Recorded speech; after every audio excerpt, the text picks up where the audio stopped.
लेकिन जब एग्जाम में बैठने जाते हैं तो डेफिनेशंस के फिर जो कुछ कीवर्ड्स होते हैं या फिर इंपॉर्टेंट पॉइंट्स होते हैं हम उसको भूल जाते हैं। तो वो चीज़ आपको देखो अलग ही लेवल से समझ में आने लगेगी। इस चीज़ को आप ट्राई करके देखना, आपको पता चल जाएगा मैं क्या कहना चाह रहा हूँ। अब अगर आपने पूरे साल कुछ नहीं पढ़ा है, अभी भी अगर आप ध्यान से पढ़ो और उस तरीके से पढ़ो जैसे मैं बता रहा हूँ, तो मैं लिख के दे सकता हूँ तो भी 80% आप ला सकते हैं। ना पूछ कि मेरी मंजिल कहाँ है, ना पूछ कि मेरी मंजिल कहाँ है, अभी तो मैंने चलने का इरादा किया है। ना पूछ मेरी मंजिल कहाँ है, अभी तो मैंने चलने का इरादा किया है। ना हारूंगा हौसला चाहे कुछ भी हो जाए, ये मैंने किसी और से नहीं खुद से वादा किया है। Hello my friends, I am Abdul Samad Khan, motivational speaker, life transformer and teacher. दोस्तों, आज की ये जो वीडियो हमारी बहुत इंपॉर्टेंट होने वाली है, क्योंकि आज की इस वीडियो में मैं आपसे बात करने वाला हूँ कि how to top in your class, how to top in your exam. आप अपने आने वाले एग्जाम में, जो भी आपके चाहे बोर्ड के एग्जाम हो, चाहे किसी कॉम्पिटिटिव लेवल के एग्जाम हो, आप उसमें बेहतर कैसे परफॉर्म कर सकते हैं। आप कम टाइम में, कम मेहनत के अंदर ज़्यादा आउटपुट, ज़्यादा रिजल्ट कैसे ला सकते हैं। तो आज की जो मेरी वीडियो है वो उसी चीज़ को लेकर होने वाली है, जो कि बहुत ज़्यादा इंपॉर्टेंट है। और अगर आपने इस वीडियो को पूरा शुरुआत से लेकर एंड तक देखा, क्योंकि एंड में मैं कुछ एक्स्ट्रा इंपॉर्टेंट बातें बताने वाला हूँ, तो उससे ये होगा कि जितने भी आपके मार्क्स अभी आने वाले थे उसके अंदर आपको ड्रास्टिक चेंजेस देखने को मिलेंगे। आपके अंदर एकदम से इंक्रीमेंट आने लगेगा, आपके मार्क्स के अंदर आपको रिजल्ट दिखना शुरू हो जाएगा। तो आज मैं बात करने के वाला हूँ, आज मैं बात करने वाला हूँ एक ऐसी बुक की जो कि लिखी है कार्ल न्यूपोर्ट ने। कार्ल न्यूपोर्ट ये एक ऐसे हमारे राइटर हैं जिन्होंने पूरी दुनिया के बहुत सारे स्टूडेंट्स के ऊपर, बहुत सारे टॉपर्स के ऊपर रिसर्च करी है और उसका पूरा निचोड़ निकाल के इन्होंने बहुत सारी बुक्स लिखी और उन सारी बुक्स को मैंने पढ़ा और उन सारी बुक्स को मैंने पढ़ के यहाँ से ये बात निकाली कि ऐसे टॉपर्स क्या करते हैं या फिर जो बच्चे टॉप करते हैं तो वो किस तरीके से पढ़ते हैं, उनके पढ़ने में क्या क्या उनके तरीके होते हैं। तो उन सारी चीज़ों को मैंने समराइज करा और ये आज आपके लिए मैं वीडियो बनाने वाला हूँ। तो आज हम बात करने वाले हैं 3 टेक्निक्स के बारे में। ऐसे 3 टेक्निक्स जो कि अगर आप इम्प्लीमेंट करेंगे और आप उसको फॉलो करेंगे तो मैं गारंटी दे सकता हूँ कि आपकी जो स्टडीज़ है, जो आपके रिजल्ट्स हैं, उसके अंदर बहुत ज़्यादा चेंजेस, आपको पॉजिटिव चेंजेस देखने को मिलेंगे। तो जिसमें से हमारी जो सबसे पहली टेक्निक आती है उसको हम कहते हैं एक्टिव रिकॉल। जी हाँ, active recall. What is active recall? तो ये एक ऐसा तरीका है पढ़ाई का जो कि हो सकता है आपने पहले सुना भी हो सकता है कि किसी ने आपको बताया हो, लेकिन आपने आज तक उसको फॉलो सही से नहीं किया होगा। अब एक्टिव रिकॉल होता क्या है आपके समझ में आ जाएगा। इस तरीके में आपको 3 तरीके से पढ़ाना होता है। सबसे पहले एक्टिव रिकॉल के अंदर आपको इस तरीके से पढ़ना होता है कि आप एक स्टूडेंट नहीं हैं, आप एक टीचर हैं। जिस तरीके से क्लास में आपको कोई टीचर पढ़ाता है, जैसे कि मैं टीचर हूँ, मैं बहुत सारे स्टूडेंट्स को पढ़ाता हूँ, तो आप अगर मेरे स्टूडेंट और आप देख रहे हैं तो आपको इस तरीके से पढ़ना है जिस तरीके से मैं आपको पढ़ा रहा हूँ। समझ पा रहे हैं मेरी बात को? तो उससे होगा क्या, आपके देखो माइंड के अंदर एक ये चीज़ जाएगी कि जब आपको किसी और को पढ़ाना है तो जो आपका माइंड है वो पहले जितना % काम कर रहा था उसकी एफिशिएंसी खुद ही बढ़ जाएगी। तो होगा क्या, आप एक्टिव रिकॉल के अंदर सबसे पहले काम क्या करना है, आपको ऐसे पढ़ना है कि you are not a student, you are a teacher. दूसरी बात, अब आपको इस एक्टिव रिकॉल के अंदर क्या करना है, अब आपको जो भी आप टॉपिक पढ़ रहे हैं या जो भी आप कॉन्सेप्ट समझ रहे हैं उस पूरे कॉन्सेप्ट को फुल पैरा बना के आपको एक्सप्लेन करना है। जैसे क्लास में बच्चों को टीचर एक्सप्लेन करती है तो ऐसे ही पूरा आपको एक्सप्लेन करना है। और तीसरा, आपको करना क्या है कि उसका पूरा एक्सप्लेनेशन देने के बाद सबसे पहले हमने क्या करा कि टीचर की तरह पढ़ाना है, दूसरा हमने पूरा एक्सप्लेनेशन देना है। और जब हम एक्सप्लेनेशन दे रहे हो तो जब हम पढ़ चुके हों उसके बाद हमें नोट्स बंद कर देना है, फिर हमें एक्सप्लेनेशन देना है। तो उससे होगा क्या कि आपका वो जो पूरा कॉन्सेप्ट है, वो जो पूरा टॉपिक है, वो बहुत अच्छे से आपको समराइज हो जाएगा, याद हो जाएगा। क्योंकि मैं बहुत सारे बच्चों को देखता हूँ कहते हैं कि भाई हम सब याद तो कर लेते हैं, लेकिन जब एग्जाम में बैठने जाते हैं तो डेफिनेशंस के फिर जो कुछ कीवर्ड्स होते हैं या फिर इंपॉर्टेंट पॉइंट्स होते हैं हम उसको भूल जाते हैं। फिर क्या होता है कि किसी दूसरे आगे पीछे वाले से कहा जाता है कि भाई हेडिंग बता दो, है ना, या पहला वाला वर्ड क्या था, बाकी सब मैं पूरा लिख लूँगा। तो ऐसा क्यों हो रहा है? क्योंकि हम रट रहे हैं, हम टीचर की तरह नहीं पढ़ रहे। तो अगर आप टीचर की तरह पढ़ना शुरू कर देते हैं, सबसे पहला टीचर की तरह पढ़ना, दूसरा पूरा पैराग्राफ एक्सप्लेन करना। पूरा पैराग्राफ एक्सप्लेन करने से क्या समझते हैं, जैसे कि मैं आपको एक छोटा सा एग्जाम्पल देता हूँ। मान लीजिए मैं आपको ग्रेविटेशनल फोर्स के बारे में बता रहा हूँ, तो जब आप पढ़ने बैठे तो आप नोट्स बंद करके खुद इस टाइप से डेफिनेशन बोलो कि when two objects which are having a certain mass and kept at a certain distance, then there will be an attractive force acting between them, and this attractive force is called gravitational force and it is universal in nature. तो ये जो हमने देखा, हमने पूरा para पढ़ा, explain करा। तो देखो कोई भी चीज़ आप जब तक किसी को एक्सप्लेन नहीं कर सकते जब तक आपको वो पूरी तरीके से क्लियर ना हो। जब आप एक्सप्लेन करने लगे, आपने इमेजिन करा कि भाई मैं सामने किसी को पढ़ा रहा हूँ, जब आप पढ़ने बैठे तो वो चीज़ आपको देखो अलग ही लेवल से समझ में आने लगेगी। इस चीज़ को आप ट्राई करके देखना, आपको पता चल जाएगा मैं क्या कहना चाह रहा हूँ। अब अगर आप एक्टिव रिकॉल वाला मेथड यूज़ करते हैं तो इससे फ़ायदा क्या है, व्हाट आर इट्स एडवांटेजेस? तो इसके भी 3 फायदे हैं। सबसे पहला फ़ायदा क्या है कि आपका अब जो ब्रेन है वो एक्टिव हो गया। पहले ब्रेन इतना एक्टिव नहीं था, अब आप ब्रेन को एफिशिएंटली यूज़ कर पा रहे हैं। देखो एक एग्जांपल देते हैं इसमें भी हम, जैसे कि भाई कोई बच्चा या फिर कोई भी इंसान जिम में जाता है और जिम में उससे कहा जाए कि भाई डंबल उठाना है और वो जो डंबल है वो थर्मोकॉल के है, तो वो डंबल उठाएगा। 6 महीने वो रेगुलर एक्सरसाइज करता है, क्या उसके मसल के अंदर कोई गेनिंग मिलेगी, कुछ उसकी बॉडी में चेंज आएगा? नहीं आने वाला। क्यों? क्योंकि जो उसके मसल्स हैं वो उस डंबल को उठा तो रही हैं, लेकिन मसल यूज़ में आई कब रही है? कुछ परसेंट हमारी यूज़ में आ पा रही है, जिसकी वजह से कोई भी चेंजेस हमें देखने को नहीं मिल पाएंगे। लेकिन वहीं पर अगर वो कोई हमारा आयरन का या फिर जो भी 2.5 kg या 5 kg का डंबल उठाता है तो उसको चेंजेस देखने को मिलेंगे, क्योंकि उस टाइम पे मसल्स जो है वो अब यूज़ में आ गए। वही चीज़ हमारी यहाँ पे एक्टिव रिकॉल वाले मेथड में होती है कि जब हम टीचर की तरह पढ़ाना शुरू करते हैं तब हमारा ब्रेन ज़्यादा एक्टिव हो जाता है, तब हम 100% अपना ब्रेन का यूज़ कर रहे हैं, तो उससे आपको ज़्यादा समझ में आएगा और आपका माइंड जो है वो बातों को इंपॉर्टेंट पॉइंट्स को ज़्यादा कैच करेगा। एक पहला फ़ायदा। दूसरा हमारा इसका एडवांटेज ये है कि आप लीड जनरेशन कर रहे हो इसके अंदर। मीन्स आप जो है जो भी पढ़ रहे हो पहले आपने खुद ने पढ़ा, फिर आप उसको दिमाग में सोच रहे हो और फिर किसी दूसरे को समझा रहे हो, जो कि इमेजिनरी आपके सामने कोई है, आपने इमेजिन कर रखा है कि मैं इसको पढ़ा रहा हूँ तो आप उसको समझा रहे हो। तो आपको बोल बोल के पढ़ना है, तो उससे क्या होगा, आपको बहुत अच्छे तरीके से याद होगा, कम टाइम में ज़्यादा याद कर पाओगे। दूसरा फ़ायदा ये हो गया। और तीसरा फ़ायदा क्या है हमारा? तो यहाँ पे तीसरा फ़ायदा ये आता है कि आप एक्टिवली एक्सप्लेन कर पा रहे हैं किसी भी टॉपिक को। तो मैं हमेशा बच्चों को ये राय देता हूँ, ये एडवाइस देता हूँ कि आपकी क्लास में जितने भी बच्चे हैं, अगर उनको कोई डाउट आता है और आपको वो क्लियर है, वो डाउट है ना, वो या कॉन्सेप्ट आपको क्लियर है, तो आप थोड़ा से भी हेजिटेट ना हो उसको समझाने में। आप उसको ऐसे समझाओ कि आप टीचर हो, उससे आपके जो लर्निंग पावर है या फिर उस कॉन्सेप्ट को जो समझने की कैपेसिटी है वो बढ़ जाती है। तो ये थी हमारी फर्स्ट टेक्निक जिसको हम कहते हैं एक्टिव रिकॉल, जिसको किस तरीके से हमें अप्लाई करना है वो 3 पॉइंट हमने आपको बता दिए और उसके 3 एडवांटेजेस क्या है वो हमने बता दिए। लेकिन देखो इसकी एक बात हमारा हमें यहाँ पे ध्यान में रखनी है कि एक्टिव रिकॉल में अब आपका 100% ब्रेन यूज़ हो रहा है। मीन्स जितना आप यूज़ कर सकते हो उतना ब्रेन आपका यूज़ हो रहा है, तो आप इसमें थकोगे ज़्यादा। तो आपको इसमें इस चीज़ का ध्यान रखना है कि हर 1 आवर के बाद आपको एक ब्रेक लेना है, गैप लेना है कुछ मिनट्स का। क्योंकि देखो आप इससे जो पहले आपने पढ़ाई कर रहे थे, जो कि नॉर्मली पढ़ते थे, रीडिंग करते थे और फिर 4-5 बार आपने चैप्टर पढ़ लिया तो भी आपको याद नहीं हो पाता था, तो उसमें ऐसे में आप पैसिव लर्निंग कर रहे थे, उसमें ब्रेन हमारा इतना यूज में नहीं आ पा रहा था, वो थर्मोकॉल वाला हिसाब है। तो इस वजह से हम 1 घंटे के बाद तो भी गैप लिया करते थे, तो उसकी कोई ज़रूरत नहीं थी वहाँ पर। लेकिन यहाँ पर बहुत ज़रूरी है, यहाँ पे आपको गैप लेना ज़रूरी है क्योंकि आपका ब्रेन जो है वो अब यूज़ हो रहा है। तो पहली हमारी टेक्निक यहाँ पे ख़त्म होती है। अब जो दूसरी हमारी टेक्निक है, ये कोई टेक्निक नहीं है, असल में हम कहते हैं इसको habit. It is procrastination, means टालमटोल, टालना। ज़्यादातर बच्चे पढ़ाई में अच्छे होते हैं, बेहतर कर सकते हैं, लेकिन वो पढ़ने नहीं चाहते। ऐसा नहीं वो पढ़ना नहीं चाहते, वो बहुत एफर्ट डालते हैं, वो बहुत कोशिश करते हैं कि अभी बैठे एक जगह और बैठ के पढ़ें बहुत देर तक, लेकिन वो नहीं कर पाते। इसी हैबिट को प्रोक्रेस्टिनेशन कहते हैं। अब ऐसा हो क्यों रहा है? इसके पीछे का रीज़न जब मैंने स्टडी करी और मेरे माइंड में कुछ बातें आई, तो उसका सबसे पहला रीज़न ये है कि भाई हमारा जो माइंड है वो पढ़ाई को लेकर या स्टडी को लेकर मोटिवेटेड नहीं है। हमारी कोई दिक्कत नहीं है, हम तो पढ़ना चाह रहे हैं, माइंड जो है हमारा वो मोटिवेटेड नहीं है, इस वजह से हम नहीं पढ़ पा रहे हैं। तो अब क्या करा जाए? माइंड को मोटिवेट करा जाए।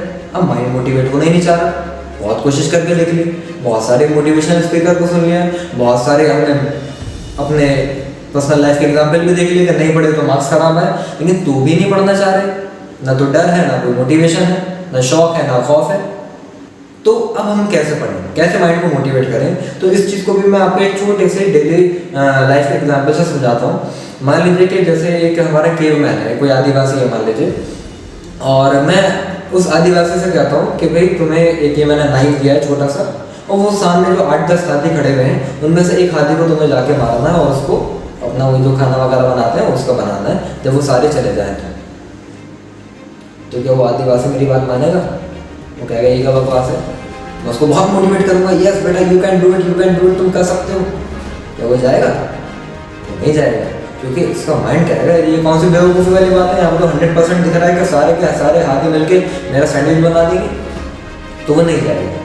लेकिन अगर मैं उसी आदिवासी से कहता कि ऐसा करो, तुम किसी पहाड़ पे चढ़ जाओ, किसी ऊंची जगह पे चढ़ जाओ, और वहाँ से किसी भाले के थ्रू या किसी एरो के थ्रू आप किसी हाथी को मारो, अब हाथी मर जाएगा। अब बाकी जब सब तुम चले जाए सारे वहाँ के हाथी, तो वहाँ पहुँच जाना और उस हाथी का जो भी तुम्हें यूज़ करना है वो कर लेना।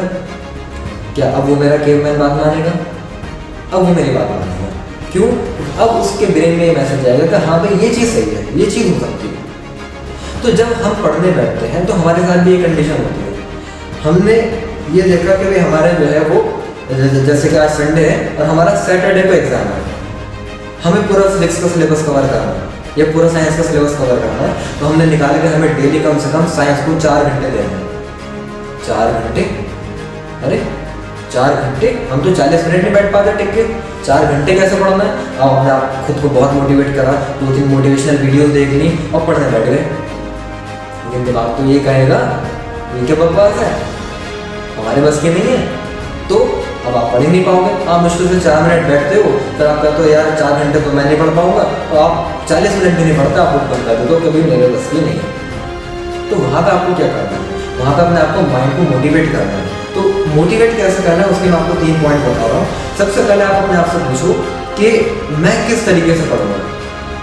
पढ़ने से बैठने से पहले अब आप अपने आप से क्वेश्चन करो कि भाई मुझे किस तरीके से पढ़ना है। दूसरी बात कि भाई मैं कितनी देर तक पढ़ूँगा, मुझे किस टाइम से किस टाइम तक पढ़ना है।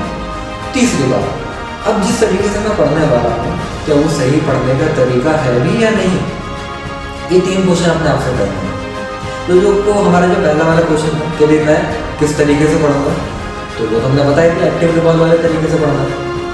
तीसरा जो पॉइंट है इसका भी आंसर आपको मालूम है कि भाई वो हमारा सही तरीका है या नहीं। तो हाँ जी बिल्कुल डेफिनेटली वो सही तरीका है, क्योंकि वो तरीका है जिसको मैंने फॉलो किया।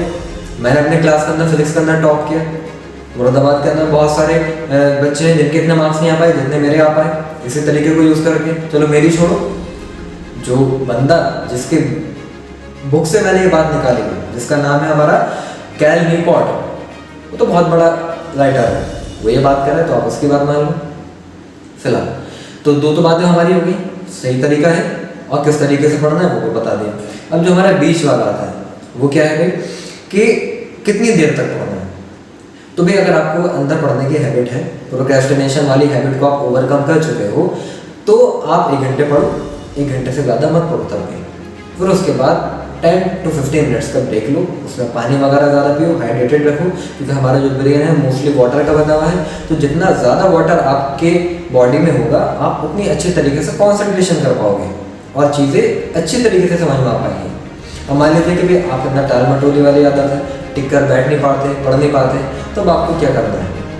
आप ब्रेन को वो बोलो जो ब्रेन सुनना चाहता है।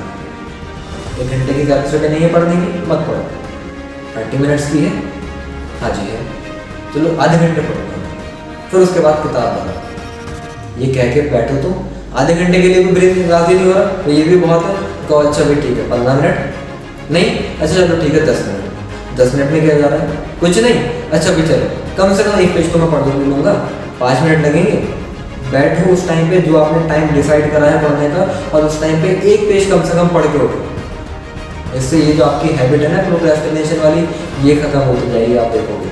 फिर इस टाइम को धीरे धीरे बढ़ाते जाना है, लेकिन पढ़ना जरूर है। आपने दिन में जिस टाइम सोच लिया कि उस टाइम पर पढ़ना है, अपने टाइम टेबल में आपने लिख लिया है, आपको उस टाइम पे बैठना ही बैठना है किताब को लेकर, चाहे कितनी भी नींद आ रही है। 5 मिनट तो रुक सकते हो ना। फिर उसके बाद अगर गेम खेलने का दिल चाह रहा है, जो करना है उसके बाद करो, लेकिन जो पढ़ाई का टाइम है उसमें बैठो जरूर। उससे ये हैबिट आपकी डेवलप हो जाएगी। ओके, अब लास्ट जो हमारी टेक्निक आती है वो बहुत छोटी सी टेक्निक है जिसको हम कहते हैं कब, कहाँ और कितनी देर पढ़ना है। बहुत इंपॉर्टेंट बात है कि कब पढ़ना है। बच्चे बहुत पूछते हैं कि सर बेस्ट टाइम क्या है पढ़ने का। तो साइंटिफिकली प्रूवन है जो पढ़ने का बेस्ट टाइम है ये तो सुबह 6 बजे उठ के पढ़ लो, माइंड बिल्कुल फ्रेश होगा। जो चीज़ आपको बाकी के दिन में शाम में अगर आप किसी टाइम पे पढ़ते तो जो चीज़ आपको 1 घंटे में समझ में आती, मॉर्निंग में अगर आप पढ़ोगे तो वही 20 मिनट्स में समझ में आ जाएगी। अगर सुबह में नहीं उठ पाते, ये 2 टाइप के बच्चे होते हैं, या तो सुबह में पढ़ते हैं या फिर पूरी रात पढ़ते हैं। तो फिर आप 12 बजे के बाद का टाइम निकालो अपना, तो 12 बजे पढ़ने बैठो। फिलहाल टाइम के रिस्पेक्ट में मैं आपको इतना ज़्यादा नहीं कहूँगा, आपका अपना अपना टाइम, हर इंसान की बॉडी अलग अलग टाइम के अकॉर्डिंग सेट होती है। जो टाइम बेस्ट लगे आप उसमें पढ़ सकते हो। 6 AM या 12 PM बेस्ट टाइम माना जाता है। तो कब पढ़ना है बता दिया, कहाँ पढ़ना है। ऐसी जगह पढ़ना है जहाँ ना तो दोस्त हो, ग्रुप स्टडी बिल्कुल खत्म। ग्रुप स्टडी करना सबसे बकवास ऑप्शन है पढ़ाई करने का। और ऐसी जगह पढ़ना है जहाँ ना तो आपके दोस्त हों और जहाँ ना आपके रिलेटिव्स, रिश्तेदार, मम्मी पापा, भाई बहन, फूफा, ताया जितने भी हैं कोई नहीं हो। अकेले में पढ़ना है, आइसोलेटेड जगह में पढ़ना है, एकांत में पढ़ना है। रूम में बैठो, शांति होनी चाहिए, रूम बंद कर दो। 1 घंटे पढ़ना है, 1 घंटे ईमानदारी से उस टाइम पर पढ़िए ताकि कोई डिस्ट्रैक्शन या कोई डिस्टर्बेंस ना हो। दूसरा पॉइंट हो गया हमारा। तीसरा पॉइंट कि भाई कितनी देर पढ़ना है, तो ये तो हमारा हो ही चुका है कि भाई 1 घंटे पढ़ना है और 1 घंटे के बाद हमें ब्रेक लेना है। तो ये थी हमारी 3 टेक्निक्स जो कि आप अगर फॉलो करोगे तो मैं लिख के दे सकता हूँ, मैं गारंटी ले सकता हूँ कि आपके पढ़ाई के अंदर आप देखना और बच्चों से आप कितना आगे निकल जाओगे। क्योंकि ये वो बातें हैं जिनको हर बच्चा फॉलो नहीं कर पाता, बहुत सारे बच्चों को नहीं मालूम है।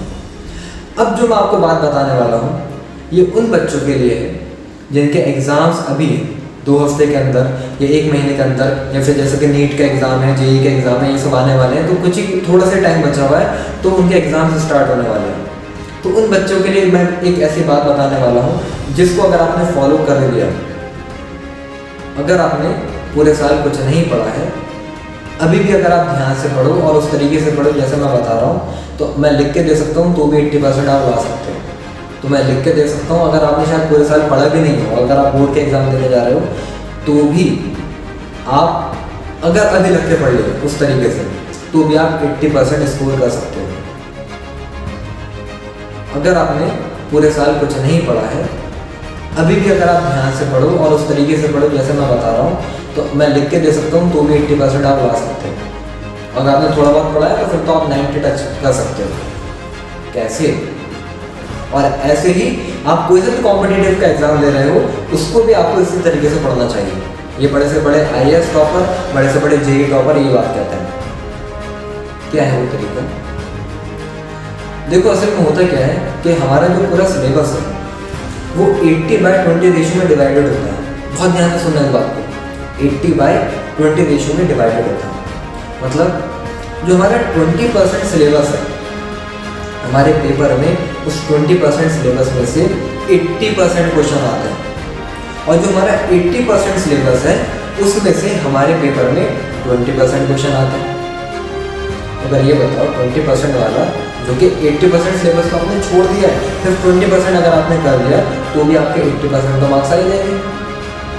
कहाँ हमें मान के चलते हैं इतना बड़ा सिलेबस हम कैसे करेंगे? तो देखो टॉपर बनने के लिए इंटेलिजेंट होना ज़रूरी नहीं है। कहते ना बच्चे के इंटेलिजेंट होने चाहिए, नहीं, इंटेलिजेंट होना ज़रूरी नहीं है। टॉपर बनने के लिए आपको बस इतना आना चाहिए कि जितने क्वेश्चंस हमारे पेपर में आ रहे हैं उस क्वेश्चन में से ज़्यादा से ज़्यादा क्वेश्चंस के आपको आंसर मालूम हो, आपको आंसर याद है।